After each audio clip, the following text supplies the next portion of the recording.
अच्छी और सच्ची खबरों में सबसे पहले बात प्रदूषण की। उत्तर भारत में सर्दियों की शुरुआत के साथ ही दिल्ली एनसीआर के शहरों में वायु प्रदूषण की समस्या ने फिर से सर उठाना शुरू कर दिया है। दिल्ली और इसके आसपास के इलाकों में हवा में प्रदूषण के स्तर में लगातार उतार चढ़ाव देखा जा रहा है।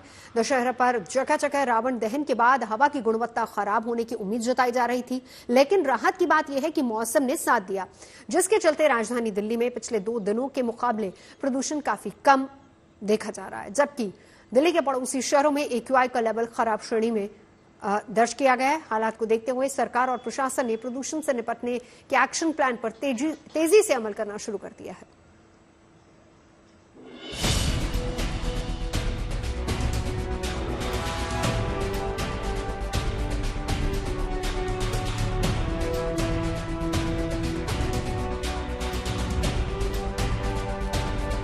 सर्दियों का आगाज होते ही दिल्ली एनसीआर के शहरों में हवा प्रदूषित होने लगती है। सुबह सुबह दिल्ली, गाजियाबाद और नोएडा से आई ये तस्वीरें इन शहरों में एयर क्वालिटी का हाल बताने के लिए काफी है। इस स्मॉग के चलते न तो दिल्ली का अक्षरधाम मंदिर साफ नजर आ रहा है और न ही नोएडा और गाजियाबाद की ऊंची ऊंची हाउसिंग सोसाइटीज। वक्त आ गया है कि जब दिल्ली एनसीआर वाले एक बार फिर से अपना N95 मास्क तैयार कर लें, क्योंकि दिल्ली एनसीआर में हवा फिर से जहरीली हो गई है, प्रदूषित होना शुरू हो चुकी है। इस वक्त हम ग्रेटर नोएडा में मौजूद हैं और एक सोसाइटी के 15th फ्लोर पर मैं मौजूद हूं और यहां से आपको वो बदलाव दिखाने की कोशिश कर रहा हूं कि कैसे हवा लगातार जहरीली होती जा रही है। इस सामने धुंध के पीछे आप जो इमारतें देख रहे हैं, अमूमन ये इमारतें बिल्कुल साफ दिखाई पड़ती हैं। यहाँ तक कि इन इमारतों के पीछे भी जो इमारतें हैं वो भी दिखाई पड़ती हैं जब हवा का लेवल साफ होता है, AQI साफ होता है। लेकिन इस वक्त आप देखिए कि जो इमारतें हैं वो पूरी तरह से धुंधली दिखाई पड़ रही हैं। कितने टावर यहाँ से दिखाई पड़ रहे हैं, उनको गिनना भी बेहद मुश्किल है। दशहरा पर रावण दहन के बाद एयर क्वालिटी इंडेक्स यानी AQI के तेजी से बढ़ने की उम्मीद जताई जा रही थी, मगर राहत की बात ये रही कि मौसम ने साथ दिया, जिसके चलते आज बीते दिनों की तुलना में राजधानी में प्रदूषण कम दर्ज किया गया। मौसम भवन के बाहर प्रदूषण के आंकड़ों को बताने वाला ये बोर्ड दिल्ली में आज सुबह की हवा का सूरत हाल बयां कर रहा है। सुबह होते ही धुंध की सफेद चादर दिल्ली एनसीआर को घेरना शुरू कर देती है। इस वक्त मैं दिल्ली के अक्षरधाम मंदिर के बाहर मौजूद हूँ और अक्षरधाम मंदिर की तस्वीरें भी अब आपको धुंधली दिखाई पड़ रही होंगी। आपको बता दें कि दिल्ली एनसीआर में लगातार वायु गुणवत्ता खराब होती जा रही है, हवा में प्रदूषण और ज्यादा बढ़ता जा रहा है। हालांकि ये अक्टूबर का आखिर के दिन चल रहे हैं, नवंबर आते आते और खासकर दिवाली के बाद स्थिति और खराब हो जाएगी। हालांकि अभी भी आज का भी जो AQI है दिल्ली का वो 296 है और 296 का मतलब ये है कि बहुत खराब हवा, वेरी पुअर क्वालिटी। ऐसे में आपको बता दें कि अभी इस पोल्यूशन को कंट्रोल करने के लिए भी दिल्ली सरकार बहुत सारे कदम उठा रही है। एयर क्वालिटी मापने वाली एजेंसी सफर के मुताबिक राजधानी में सुबह 9 बजे ओवरऑल AQI 190 दर्ज किया गया, जबकि नोएडा में ये 200 के पार रिकॉर्ड किया गया। वहीं गाजियाबाद के लोनी इलाके में एयर क्वालिटी इंडेक्स 309 रहा, जो कि बेहद खराब श्रेणी में आता है। हवा में बढ़ते प्रदूषण के कारण सुबह सुबह कामकाज के लिए घरों से निकले लोगों को परेशानी का सामना करना पड़ा, जबकि कई लोग तो इस जहरीली हवा से बचने के लिए मास्क पहने नजर आए। बहुत ज्यादा हो रहा है आँखों में, जैसे हम वॉकिंग पे आ जाएं तो आँखों में चुभन हो रही है। पोल्यूशन की वजह से मेरी नाक जाम हो जाती है, कभी मेरे दर्द होने लग जाता है सर में, जैसे अभी भी मेरे पेन हो रहा है। पोल्यूशन से मेरे देखिए, एक तो मेरा एज है, एजेड हो, सांस का प्रॉब्लम हो सकता है हमारा, कभी ज़्यादा होने से मेरे साथ खांसी का प्रॉब्लम आ जाता है। पोल्यूशन के ये सेफ रखना जरूरी है। इतना पोल्यूटेड है कि कभी कभी मतलब बीमार भी हो जाता है, तबीयत भी खराब हो जाता है। बिगड़ती हवा और लोगों की बढ़ती परेशानियों को देखते हुए सरकार और प्रशासन प्रदूषण के खिलाफ एक्शन प्लान पर तेजी से काम कर रही है। दिल्ली में ग्रैब का दूसरा चरण लागू कर दिया गया है, जिसके तहत हर दिन सड़कों की सफाई, हर दूसरे दिन पानी का छिड़काव, होटल और रेस्टोरेंट में कोयले या तंदूर के इस्तेमाल पर रोक का नियम लागू हो चुका है। इतना ही नहीं, लोग पब्लिक ट्रांसपोर्ट का ज्यादा से ज्यादा इस्तेमाल करें, इसके लिए DMRC ने वीकडेज में यानी सोमवार से शुक्रवार 40 अतिरिक्त फेरे बढ़ाने का फैसला किया है। साथ ही कल से red light on, engine of अभियान का आगाज भी होने जा रहा है। पूरे दिल्ली के अंदर जिस तरह से एंटी डस्ट कैंपेन चला है और सभी जगह फोकस किया जा रहा है और वाटर स्प्रिंकलिंग की जा रही है, तो उससे अभी PM10 की तो मात्रा कम हो रही है, लेकिन PM2.5 की मात्रा बढ़ रही है। PM2.5 की मात्रा बढ़ने का मतलब ये है कि इसमें जो गाड़ियों का पोल्यूशन है, जो बाहर से बायोमास बर्निंग हो रही है उसका जो पोल्यूशन है, वो एक मेजर रोल प्ले करता है। उसको देखते हुए आज हमने दिल्ली सचिवालय में रेड लाइट ऑन गाड़ी आपका जो जन जागरूकता अभियान 26 से शुरू करने का निर्णय हुआ है। दिल्ली एनसीआर के शहरों में पोल्यूशन की ये समस्या नई नहीं है। ऐसे में जरूरी है कि सरकार की ओर से उठाए गए कदमों पर एजेंसियां कड़े से अमल करें और लोग भी एक्सपर्ट के बताए सुझावों को माने, ताकि प्रदूषण के खिलाफ इस लड़ाई में जीत हासिल की जा सके। दिल्ली से मनीष चौरसिया के साथ bureau report, good news today. वायु प्रदूषण की यह समस्या दिल्ली के अलावा देश के दूसरे मेट्रो शहरों जैसे मुंबई को भी अपनी गिरफ्त में ले चुकी है। देश की आर्थिक राजधानी के कई इलाके ऐसे जहां पर AQI का लेवल 100 के पार जा चुका है, जबकि कुछ इलाकों में तो यह आंकड़ा 200 और 300 के पार भी जा चुका है, जिसके बाद हवा में शामिल धूल के महीन कणों को उड़ने से रोकने के लिए पानी का छिड़काव BMC की ओर से शुरू किया गया है, ताकि मुंबई की हवा को सांस लेने लायक बनाया जा सके। ऐसे ही एक इलाके का जायजा लिया मेरे सहयोगी सौरभ अख्तानिया ने। देखिए उनकी रिपोर्ट। मुंबई का जो एयर पोल्यूशन लेवल है वो लगातार चिंता का विषय बना हुआ है। मेरे ठीक पीछे ऑफिशियल्स ने लगाया हुआ एक डिजिटल बोर्ड है, जहां पर आपको अभी पर जो CST का जो पोल्यूशन लेवल है वो दिखाई देगा। देखिए जो AQI लेवल है वो वेरी पुअर है। हेल्थ अलर्ट एवरीवन में फील डिस्कम्फर्ट, यानी कि जो अभी पोल्यूशन लेवल है उससे आपको डिस्कम्फर्ट फील होगा, आपको परेशानी होगी। आगे जो वार्निंग साइन लिखी हुई है उसमें ये लिखा है कि everyone should avoid prolong outdoors, यानी कि जो लोग बाहर अभी है उनको ज्यादातर बाहर नहीं रहना है, आपको घर जाना पड़ेगा, क्योंकि यहाँ पर जिस तरीके से जो पोल्यूशन लेवल है वो काफी ज्यादा है। PM2.5 जो पोल्यूटेंट लेवल है उसका जो लेवल है वो 300 पार कर चुका है और इसलिए जो लोगों को सांस लेने में काफी दिक्कतें होगी। अभी देखिए इसमें लिखा है respiratory illness on prolong outdoor exposure, यानी कि आप ज्यादा अगर जो बाहर रहते हैं तो आपको रेस्पिरेटरी प्रॉब्लम हो सकती है। और ये हाल मुंबई के CST का है। जिस तरीके से लगातार मुंबई में जो पोल्यूशन बढ़ता जा रहा है उसके वजह से BMC कई सारे कदम भी उठा रही है। उसमें से एक जो कदम BMC उठाई है ये आप देख सकते हैं, जो ट्रैक्टर है, ट्रैक्टर के ठीक पीछे एक जो बड़ा सा वाटर टैंकर है और उस पर बड़े बड़े स्प्रिंकलर्स लगाए हुए हैं। अब क्या होता है, ये जो कर्मचारी है वो पूरे एरिया में इस स्प्रिंकलर्स को मारते रहते हैं, जिससे जो पोल्यूशन लेवल हो, जो धूल हो, वो ना उड़े। और ये लगातार इस एरिया में अलग अलग एरिया में जाके घूमते हैं। कहाँ पे आप जाते हैं? दादर तक। इधर अभी इधर से पूरा गिरगांव पेड़े रोड, पेड़े रोड से ओरली से अजयली। तो आप ये पूरे दिन करते रहेंगे? पूरे दिन। आप देख सकते हैं किस तरीके से ये जो BMC के कर्मचारी है, ये ट्रैक्टर है, उसके ठीक पीछे ये वाटर टैंकर है और उस पर बड़ा सा स्प्रिंकलर लगा हुआ है और वो पूरे दिन भर इस तरीके से ये इलाके में घूमते रहते हैं।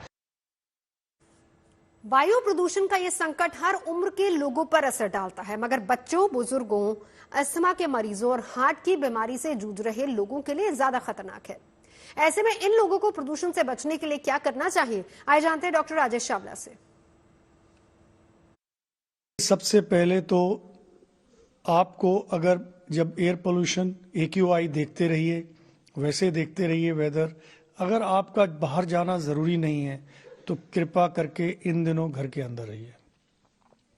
और अगर आप सोचते हैं कि बहुत जाना जरूरी है तब ऐसे समय में जाइए, अगर जा सकते हैं जब पोल्यूशन कम होता है, जैसे दोपहर है या जिस वक्त जो व्हीकुलर जो गाड़ियां हैं वो रोड्स पे कम होती हैं। और आप जाते हैं तो अगर कार से जाते हैं तो उसके शीशे चढ़ा के रखिए। बसेस तो वैसे ही बंद हैं, मेट्रो भी अच्छा साधन है इस तरह से जाने का। दूसरा ये है कि लोग मास्क के बारे में पूछते हैं कि मास्क लगाएं कि ना लगाएं। देखिए, आप जो रुमाल बांध लेते हैं या सर्जिकल मास्क बांधते हैं उसका कोई फायदा नहीं होता। वो थोड़ा बहुत कण तो रोक सकता है बट गैसेस को बिल्कुल नहीं रोकता है। तो अगर आपको पोल्यूशन से बचना है तो N95 मास्क डालिए। और कोई घर पे एक्सरसाइज कर सकते हैं, खास करके AQI जब वेरी पुअर क्वालिटी का है तो घर के अंदर ही एक्सरसाइज करिए थोड़े दिन के लिए, फिर बाहर जाइए। तो ये बहुत ज़रूरी है कि हम अपने को एक्सपोज होने का ख्याल रखें। खास करके जिनको क्रॉनिक ऑब्स्ट्रक्टिव डिजीज है, क्रॉनिक हार्ट डिजीज है, उनके लिए तो मैं ज़रूर सजेस्ट करूंगा कि वो इन दिनों बाहर सैर के लिए नहीं जाए। बट आम व्यक्ति अगर जाता है तो इन चीज़ों का ध्यान रखे। और अब आपको लिए चलते हैं प्रभु श्री राम की नगरी अयोध्या, जहां राम मंदिर निर्माण के साथ ही शहर में हाईटेक सुविधाओं को जोड़ा जा रहा है। इसके तहत ही रामनगरी में अब आप वाटर स्पोर्ट्स एडवेंचर का मजा ले सकते हैं। एक दिन पहले विजयदशमी के मौके पर सरयू नदी में वाटर स्पोर्ट्स की शुरुआत हुई है। यहां आने वाले पर्यटकों के सरयू विहार के लिए 2 जेट स्टीमर, 3 स्पीड बोट और 1 पैरा मोटर सेवा शुरू की गई है। यानी राम मंदिर में रामलला की प्राण प्रतिष्ठा के पहले अयोध्या आने वाले पर्यटकों को अब सरयू नदी से अयोध्या का दर्शन करने का मौका मिलेगा।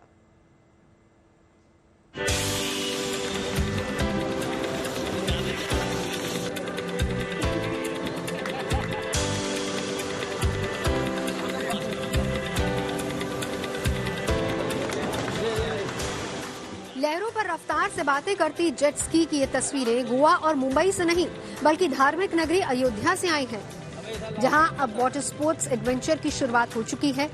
इसके तहत अब यहां आने वाले पर्यटक सरयू नदी की लहरों पर रफ्तार का मजा ले पाएंगे। विजयदशमी के मौके पर कमिश्नर गौरव दयाल और जिला अधिकारी नीतीश कुमार ने गुप्तार घाट पर इस वाटर स्पोर्ट एडवेंचर का उद्घाटन किया। अयोध्या में पर्यटकों की संख्या बढ़ रही है और हम लोगों को और बहुत सारे अट्रैक्शंस क्रिएट करने की आवश्यकता है। लोग यहाँ पर आएं, समय बिताएं और माँ सरयू की गोद में उनको खेलने का मौका भी मिले, अवसर मिले। इस दिशा से बहुत सी गतिविधियां प्लान की जा रही हैं। यहाँ पे वाटर स्पोर्ट्स को प्रारंभ किया गया है और मैं मानता हूँ जो श्री नीलयम है, जिनकी टीम द्वारा इसको आयोजित किया गया है, ये बहुत ही सराहनीय पहल है और सबको शुभकामनाएं मैं देता हूँ। उम्मीद करता हूँ ये प्रयास जो है वो सफल हो। अयोध्या में राम मंदिर निर्माण के बाद से यहां आने वाले श्रद्धालुओं और पर्यटकों की संख्या लगातार बढ़ती जा रही है। ऐसे में रामनगरी में पर्यटन को बढ़ावा देने के मकसद से ये सेवा शुरू की गई है। बताया जा रहा है कि 500 रुपए प्रति व्यक्ति के हिसाब से पानी में चलने वाली स्पीड जेट बाइक और 400 रुपए प्रति व्यक्ति स्टीमर बोट का किराया देकर लोग सरयू नदी की लहरों पर रफ्तार का मजा ले पाएंगे। इस दौरान किसी भी तरह के हादसे से राइडर को बचाने के लिए लाइफ जैकेट भी दी जाएगी। इसी सरयू में अब आपको वाटर एडवेंचर के अलग अलग गेम दिखाई देंगे। यानी आप आइए, राम की भक्ति में हिलोरे लीजिए और सरयू की लहरों में जब आप हिलोरे लेंगे तो आपको एडवेंचर और रोमांच का एक अजब सा अनुभव होगा। हमारे साथ हैं मोहित कालरा जी, जो बताएंगे कि अयोध्या में आने वाले दिनों में आपको क्या क्या मिलने वाला है। वाटर ये स्पीड बोट से निकाली, 2 स्पीड बोट हमने सरयू में अभी उतारी हैं। उसके बाद हम वाटर स्पोर्ट में इसमें स्कूटर्स और वाटर स्कूटर बाइक्स जो होती हैं वो लेकर आ रहे हैं। उसके साथ साथ आने वाले समय में बहुत जल्द हम इसके अंदर हाउस बोट भी शुरू करने जा रहे हैं, जिसके अंदर 10-10 रूम की फैसिलिटी होगी। और बहुत जल्द हम एक नया और इससे बड़ा क्रूज जिसके अंदर 200 पैसेंजर्स की कैपेसिटी होगी, उसको भी सरयू में बहुत जल्दी लॉन्च करने जा रहे हैं। अयोध्या को आध्यात्मिक नगरी के साथ साथ पर्यटन नगरी के रूप में भी तेजी से विकसित किया जा रहा है। कुछ महीने पहले ही अयोध्या के हवाई दर्शन कराने के लिए हेलीकॉप्टर सेवा की शुरुआत भी हुई और अब वाटर एडवेंचर स्पोर्ट्स सेवा शुरू हो गई है। इसके अलावा अयोध्या आने वाले लोगों के लिए वर्ल्ड क्लास इंफ्रास्ट्रक्चर जैसे आधुनिक सुविधाओं से लैस railway station, airport, bus stand, flyover और होटल्स का निर्माण भी हो रहा है, ताकि जब राम मंदिर पूरी तरह से बनकर तैयार हो और लोग रामलला के दर्शन के लिए अयोध्या आएं तो उन्हें किसी भी तरह की कोई परेशानी का सामना न करना पड़े। अयोध्या से बनवीर सिंह के साथ bureau report, good news today. और अब बात 4 धाम यात्रा की। पिछले कई महीनों से चल रही 4 धाम यानी बद्रीनाथ, केदारनाथ, गंगोत्री और यमुनोत्री की यात्रा के समापन की तारीख नजदीक आ रही है। 4 धाम यात्रा की अहमियत किसी से छिपी नहीं है। सनातन धर्म में ऐसी मान्यता है कि जिस व्यक्ति को 4 धाम में से किसी एक धाम के भी दर्शन हो जाते हैं उसे मोक्ष की प्राप्ति होती है और इसके साथ ही जीवन में आ रही ज्यादातर समस्याएं दूर होने लगती हैं। वेद और पुराणों में भी 4 धाम यात्रा को बहुत ही शुभ धार्मिक यात्रा माना गया है और उससे हर तरह के पाप से मुक्ति मिल जाती है और यही वजह है कि सनातन धर्म को मानने वाले हर शख्स की कोशिश होती है कि अपने जीवन काल में कम से कम एक बार 4 धाम यात्रा कर ली जाए। केदारनाथ धाम, बद्रीनाथ धाम, गंगोत्री धाम और यमुनोत्री धाम हर जगह अक्टूबर के महीने में भी श्रद्धालु पहुंच रहे हैं और उसी का नतीजा है कि इस 4 धाम यात्रा के पिछले सारे रिकॉर्ड इस साल टूट चुके हैं। कोविड महामारी के बाद से 4 धाम यात्रा में हर साल श्रद्धालुओं की संख्या में बढ़ोतरी देखी जा रही है और इस साल अब तक 50 लाख से ज्यादा श्रद्धालु दर्शन के लिए पहुंच चुके हैं। चारों धामों में सबसे ज्यादा भक्त बाबा केदारनाथ के दर्शन करने पहुंचे हैं। 18 लाख से ज्यादा यात्री बाबा केदार के दर्शन कर चुके हैं, वहां अपनी हाजिरी लगा चुके हैं और वहीं इसके बाद बद्रीनाथ धाम की बात करें तो 16 लाख से ज्यादा श्रद्धालु वहां पहुंचे। हालांकि आंकड़ा अभी और बढ़ने वाला है क्योंकि 4 धाम यात्रा को बंद होने में अभी फिलहाल आधे से ज्यादा महीना बाकी है। धर्माचार्यों और तीर्थ पुरोहितों की उपस्थिति में पंचांग गणना के बाद कपाट को बंद करने का निर्णय लिया गया है। सबसे पहले गंगोत्री धाम के कपाट 14 नवंबर को बंद होने वाले हैं, जिसके साथ गंगोत्री धाम की यात्रा समाप्त हो जाएगी। इसके बाद अगले ही दिन 15 नवंबर को यमुनोत्री धाम के कपाट भैया दूज के दिन सुबह 11:57 पर बंद होंगे। यमुनोत्री धाम के साथ ही केदारनाथ धाम के कपाट भी 15 नवंबर को बंद होंगे। शिव पुराणों में बताया गया है कि केदारनाथ ज्योतिर्लिंग की पूजा करने के बाद जो व्यक्ति जल ग्रहण कर लेता है उसे दोबारा जन्म नहीं लेना पड़ता। धार्मिक मान्यताओं के मुताबिक बद्रीनाथ धाम को सृष्टि का 8वां वैकुंठ भी कहा जाता है। यहाँ भगवान विष्णु 6 महीने विश्राम करने के लिए आते हैं। 18 नवंबर को पूरे विधि विधान के साथ दोपहर 3:33 पर बद्रीनाथ धाम के कपाट बंद होंगे। उत्तराखंड में चारों धामों केदारनाथ, बद्रीनाथ, गंगोत्री और यमुनोत्री के कपाट साल में सिर्फ 6 महीने के लिए खुलते हैं। सर्दियों में यहाँ पर काफी बर्फ पड़ती है और इसीलिए 6 महीनों के लिए कपाट बंद रहते हैं।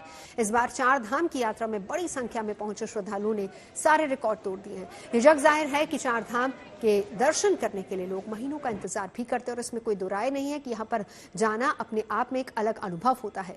4 धाम यात्रा पर जाने के लिए मई से अक्टूबर के बीच का समय सही माना जाता है क्योंकि इस दौरान मौसम काफी सुखद रहता है। आमतौर पर इस समय बर्फबारी नहीं होती। अयोध्या में प्राण प्रतिष्ठा के कार्यक्रम की तारीख भी तय हो गई है। 22 जनवरी को रामलला नए बने राम मंदिर में के गर्भगृह में विराजमान हो जाएंगे। इस मौके पर प्रधानमंत्री नरेंद्र मोदी मौजूद रहेंगे। राम मंदिर ट्रस्ट के महासचिव चंपत राय ने राम मंदिर निर्माण समिति के अध्यक्ष नृपेंद्र मिश्र और दूसरे पदाधिकारियों के साथ प्रधानमंत्री मोदी से मुलाकात की और प्राण प्रतिष्ठा कार्यक्रम में आने के लिए आमंत्रण दिया, जिस पर प्रधानमंत्री मोदी ने सहमति जताई। इसके साथ ही प्राण प्रतिष्ठा की तारीख तय हो गई है। प्राण प्रतिष्ठा कार्यक्रम के लिए अयोध्या में लगातार तैयारियां की जा रही हैं और ऐसा माना जा रहा है कि प्राण प्रतिष्ठा कार्यक्रम में देश विदेश से करीब 5 लाख लोग शामिल हो सकते हैं।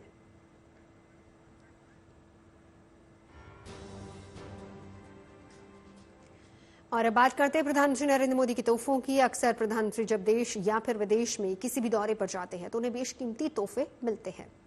आप सोचते होंगे कि इन तोहफों का क्या होता है, तो आज हम आपको बताते हैं कि इन तोहफों का क्या होता है। आप चाहें तो इसे अपने घर पर भी लगा सकते हैं, ले जा सकते हैं। असल में प्रधानमंत्री अपने तोहफों को सांस्कृतिक मंत्रालय को सौंप देते हैं, जिसके बाद एक तय समय पर मंत्रालय उन तोहफों की नीलामी करता है। इस बार नीलामी से मिलने वाली रकम का इस्तेमाल नमामि गंगे प्रोजेक्ट में होगा। 2019 में शुरू हुआ ये सिलसिला लगातार जारी है और ये 5वां संस्करण है जब प्रधानमंत्री मोदी को मिले उपहारों की नीलामी हो रही है। और इस बार की नीलामी में सबसे ज्यादा खास भगवान लक्ष्मी नारायण विट्ठल और देवी रुक्मणी की बनारस घाट की एक पेंटिंग है, जिसके लिए 74.5 लाख रुपए की सबसे बड़ी बोली लगाई गई है। कॉमनवेल्थ गेम्स 2022 की वेट लिफ्टिंग टीम की साइन की हुई टी शर्ट के लिए अब तक 6 लाख रुपए की बोली लग चुकी है। CWG 2022 में ही गोल्ड मेडल जीतने वाली भावना पटेल की साइन की हुई टी शर्ट अब तक 5.40 लाख रुपए की बोली जुटा चुकी है। लाल चंदन से बनी वीणा के लिए अब तक 4.11 लाख रुपए की सबसे बड़ी बोली लगी है। वहीं नेताजी सुभाष चंद्र बोस की मार्बल से बनी प्रतिमा के लिए 3.78 लाख रुपए की बोली लगी है और नीलामी में अमृतसर के स्वर्ण मंदिर मॉडल के लिए 1.51 लाख की बोली लग चुकी है। और इसके अलावा राम दरबार की प्रतिमा को भी खूब पसंद किया जा रहा है। सच्ची होनी चाहिए, अच्छी खुद ब खुद लगती है। Navjot Randhawa signing off. आप सुन रहे हैं गुड न्यूज और देखते रहिए गुड न्यूज टुडे।